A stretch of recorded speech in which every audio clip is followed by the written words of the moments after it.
परिचय। सर, हम एक फल के अंदर बीज क्यों पाते हैं? श्याम, पादपों में लैंगिक प्रजनन के बाद ही बीज विकसित होते हैं। लैंगिक प्रजनन क्या होता है सर? दो युग्मकों के मिलने से एक नया जीव उत्पन्न होता है। इस प्रक्रिया को लैंगिक प्रजनन कहते हैं।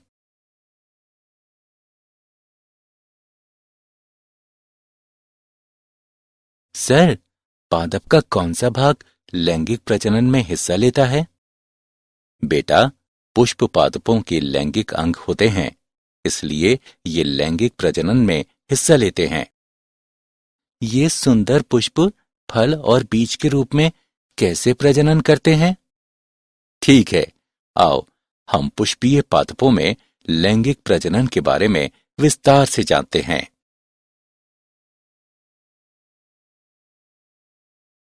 उद्देश्य। इस पाठ के अंत में आप निम्न करने में सक्षम हो जाएंगे। एक पुष्प के हिस्सों की पहचान करना, पुंकेसर की संरचना और लघु बीजाणुधानी की प्रक्रिया को समझना, जायांग की संरचना और गुरु बीजाणुधानी यानी बीजांड की प्रक्रिया को समझना, परागण को समझना और परागण के विभिन्न कारकों की पहचान करना, निषेचन के प्रकारों को समझना, भ्रूणपोष, भ्रूण, बीज और फल के विकास को समझना।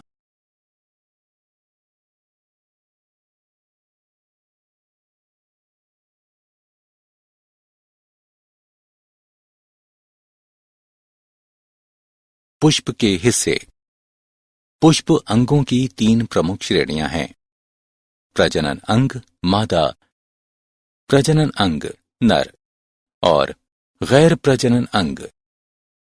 प्रजनन अंग मादा, अंडप या स्त्री केसर, वर्तिकाग्र, वर्तिका, अंडाशय, बीजांड। प्रजनन अंग नर, पुंकेसर, परागकोश, डंठल तंतु यानी फिलामेंट, पराग।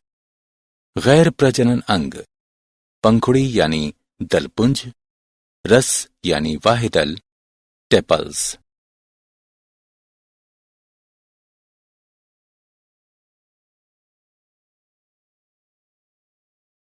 निषेचन पूर्व घटनाएं।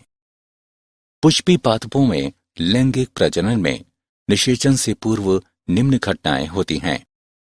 लघु बीजाणुधानी और परागकण का विकास, गुरु बीजाणुधानी एवं मादा युग्मकोद्भिद का विकास।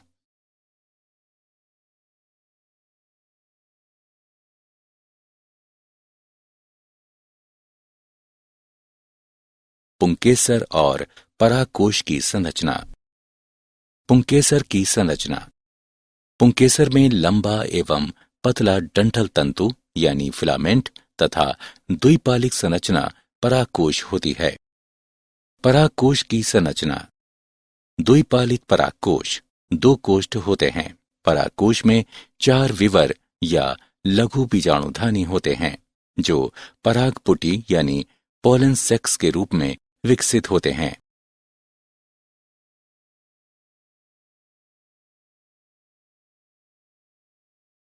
लघु बीजाणुधानी और परागकण का विकास। लघु बीजाणुधानी। परागकोश में प्रत्येक द्विगुणित मातृ कोशिका अर्धसूत्री विभाजन द्वारा 4 अगुणित लघु बीजाणु या लघु बीजाणु चतुष्क का निर्माण करती है। हर अगुणित लघु बीजाणु एक विस्तृत दीवार पर पनपते हैं और सूत्री विभाजन के द्वारा परागकण बनाते हैं।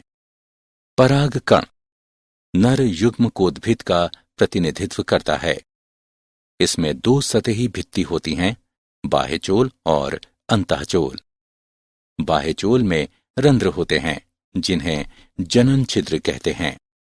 परागकण के परिपक्व होने पर उसमें 2 कोशिकाएं, कायिक कोशिका और जनन कोशिका समाहित होती है।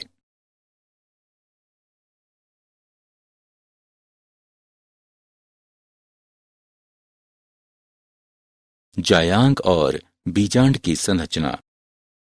जायांग। जायांग स्त्री जनन अंग का प्रतिनिधित्व करता है। इसके 3 भाग होते हैं: वर्तिकाग्र, वर्तिका, अंडाशय। इसके अंदर एक गर्भाशयी कोहा यानी कोष्ठक होती है, जिसमें एक एक अपरा यानी नाड स्थित होती है। अपरा से गुरु बीजाणुधानी या बीजांड निकलता है। बीजांड एक अध्यावरणी गुरु बीजाणुधानी है। इसमें बीजांड काय होता है, जो 1 या 2 अध्यावरण या संरक्षक आवरण से घिरा होता है। बीजांड के अंग: बीजांड वृंत, हाइलम यानी फेनिकल, संधि रेखा यानी रेफ, बीजांडकाय, भ्रूणकोश, अध्यावरण यानी एंटीज्यूमेंट्स, बीजांड द्वार यानी माइक्रोपाइल और निभाग यानी कैल्चा।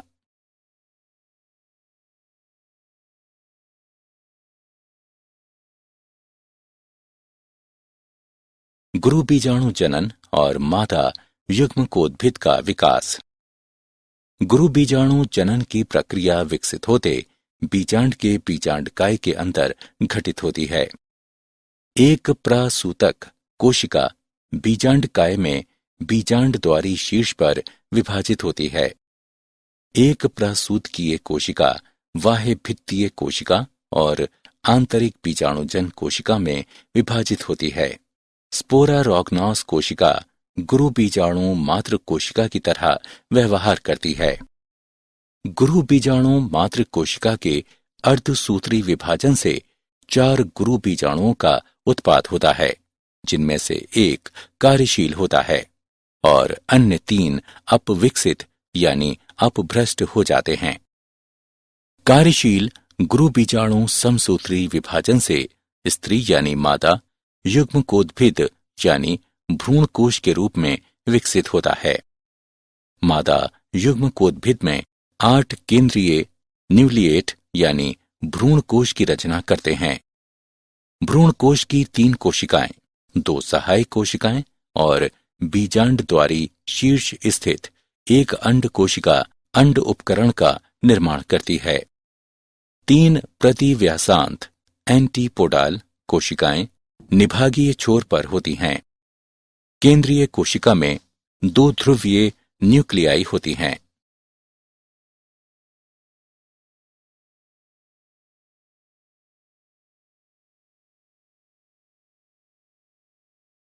परागण।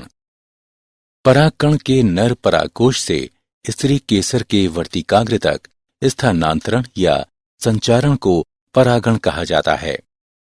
परागण 3 प्रकार के होते हैं: स्वयुग्मन यानी ऑटोगैमी, एक ही उसी पुष्प में परागकोश से वर्तिकाग्र तक परागकणों का स्थानांतरण है। स्वपरागित पुष्पों में परागकोश एवं वर्तिकाग्र एक दूसरे के पास अवस्थित होते हैं और स्वपरागण या ऑटोगैमी को सुलभ कराते हैं। सजात पुष्पी परागण एक ही पादप के एक पुष्प के परागकणों का दूसरे पुष्प के वर्तिकाग्रों तक का स्थानांतरण होता है। पर निषेचन इसमें भिन्न पादपों के परागकोश से भिन्न पादपों के वर्तिकाग्र तक परागकणों का स्थानांतरण होता है।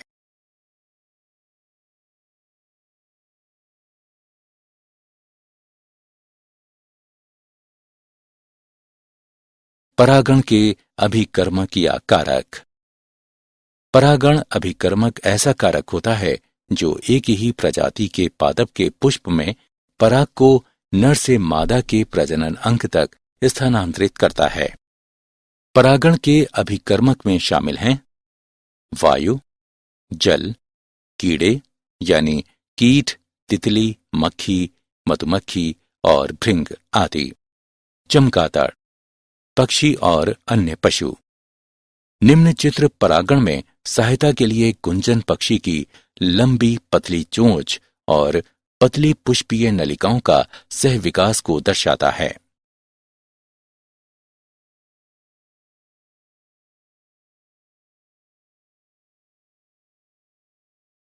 पराग, स्त्री केसर, संकर्षण यानी पारस्परिक क्रिया। सुयोग्य परागण द्वारा परागकण किसी जनन छिद्र के माध्यम से एक पराग नलिका उत्पन्न करने हेतु वर्तिकाग्र पर अंकुरित होते हैं।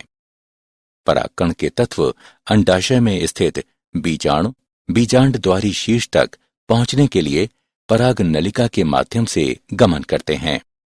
इसके पश्चात पराग नलिका तंतु रूप समुच्चय के माध्यम से एक सहायक कोशिका में प्रवेश करती है।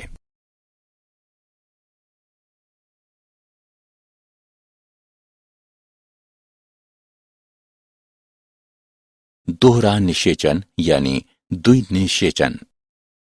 एक सहायक कोशिका में प्रवेश करने के पश्चात पराग नलिका द्वारा जीव द्रव्य में दो नर युग्मक अवमुक्त किए जाते हैं। एक नर युग्मक अंड कोशिका की ओर गति करता है और केंद्रक के साथ संगलित होता है। इस तरह युग्मक संलयन पूर्ण होता है। अन्य नर युग्मक केंद्रीय कोशिका में स्थित दो ध्रुवीय न्यूक्ली यानी केंद्रकी की ओर गति करते हैं और उनसे संगलित होकर त्रिगुणित बनाते हैं। इस तरह इसे त्रिसंलयन कहते हैं।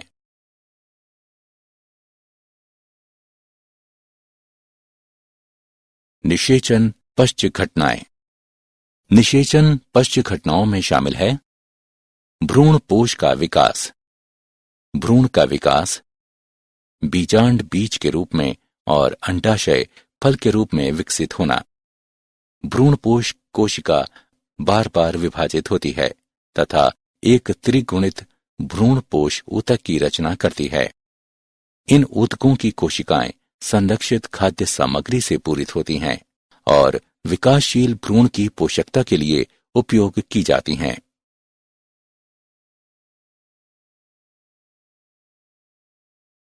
भ्रूण विकास। गोलाकार, हृदयाकार तथा परिपक्व भ्रूण के निर्माण के लिए युग्मनज प्राक भ्रूण का समसूत्री विभाजन होता है। भ्रूण की संरचना। एक भ्रूण में समाहित होते हैं एक भ्रूणीय अक्ष, दो बीजपत्र यानी डाइकोट में और एक एक बीजपत्र यानी मोनोकोट्स में। बीजपत्र के स्तर के ऊपर भ्रणीय अक्ष की प्रोटीन यानी एपिकाटील बीज पत्रोपत्रिक होती है जो प्रांकुर या स्तंभ सिरे पर प्रायः समाप्त होती है। बीज पत्राधार में बीज पत्रों के स्तर से नीचे बेलनाकार प्रोटीन जो कि मूलांत सिरा या मूलज के शीर्षांत पर समाप्त होती है।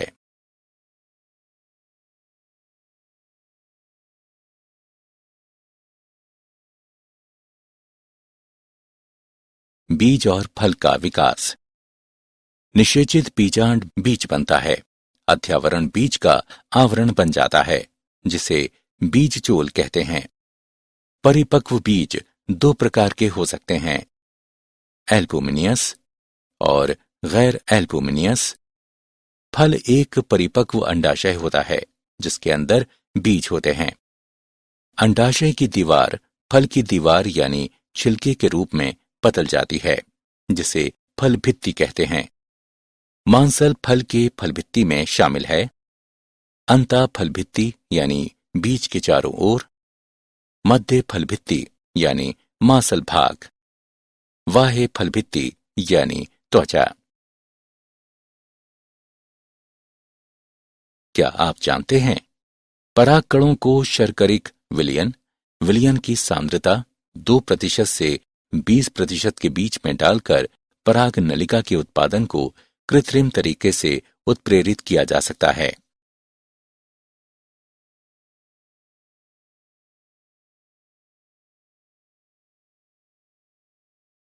सारांश। आइए हमने जो कुछ सीखा उसे संक्षेप में दोहराएं। पादप के पुष्प में निहित होता है नर जनन अंग यानी पुंकेसर, मादा जनन अंग यानी स्त्री केसर और गैर जनन अंग। परागकण परागकोश के लघु बीजाणुधानी के अंदर विकसित होते हैं।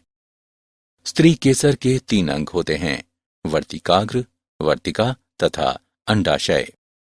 गुरु बीजाणुधानी प्रक्रिया के बाद एक 7 कोशिकीय एवं 8 न्यूक्लीकृत भ्रूण कोश का निर्माण होता है। परागण एक प्रक्रम है जिसमें परागण परागकोश से वार्तिकाग्र तक स्थानांतरित होते हैं। आवृत्तिबीजी दोहरा निषेचन प्रदर्शित करते हैं क्योंकि प्रत्येक भ्रूण कोश में 2 संलयन, युग्मक संलयन तथा त्रिसंलयन होते हैं। युग्मनज भ्रूण तथा प्राथमिक भ्रूणपोष कोशिका भ्रूणपोष ऊतक गठित करती है। निषेचन के पश्चात अंडाशय फल के रूप में तथा बीजांड बीज के रूप में विकसित होता है।